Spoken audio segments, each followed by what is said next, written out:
मित्रांनो, हे बघा ह्याच्यामध्ये मी ना बादलीमध्ये हे तुळस लावलेली, तुळशीचं रोप. तर ते लावलं ना तेव्हा असं वाकडं झालेलं, म्हणजे अर्ध हे झालेलं. जेव्हा लावलं तेव्हा दुसरीकडून उपटून लावलंय ना त्याच्यामुळं, तर असं वाकलेलं. तर म्हणलं ह्याला थोडासा आधार द्यावा म्हणून मग ही अशी काठी रोवलेली मी इथं, आणि त्याला थोडंसं असं थोडं, म्हणजे त्याला आवळलं नाही, असं बघा मोकळंच आहे इकडून, असं त्याला जरा आवळलं जेणेकरून ते झाड वाकडं होऊ नये, सरळ जावं वरती. आणि आता 2-3 दिवस झालेत आणि त्या तुळशीने पण स्वतः जरा त्याच्यामध्ये जीव आलाय. तर मग आता म्हटलं हा आधार जो आपण रवलेला काठीचा आधार, आता आपण हळूच काढून घेऊया. त्यासाठी आता पहिल्यांदा मी गाठ मारलेली ती काढून टाकते.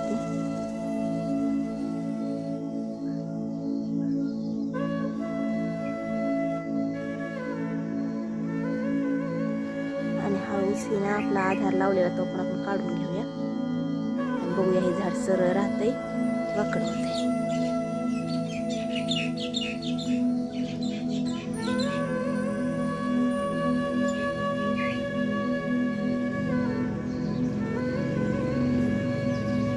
तर बघा मित्रांनो, असं मस्तपैकी हे तुळशीचं झाड एकदम सरळ उभं असं झालेलं आहे.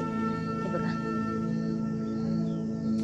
तर आपल्या जीवनातही असंच असतं या झाडासारखं. जे कुठं खचून गेलंय का नाही, त्याला जर आधाराची गरज असली ना, तर थोडं तरी आधार द्यावा. भले 1 दिवसाचा का होईना, का 2 दिवसाचा का होईना, त्या 2 दिवसाच्या आधारामध्ये सुद्धा ना असा एवढा सपोर्ट भेटतो. आणि आपण आणखी जोमानं अपयशाला सामोरं जाऊन यशाच्या दिशेनं वाटचाल करतो.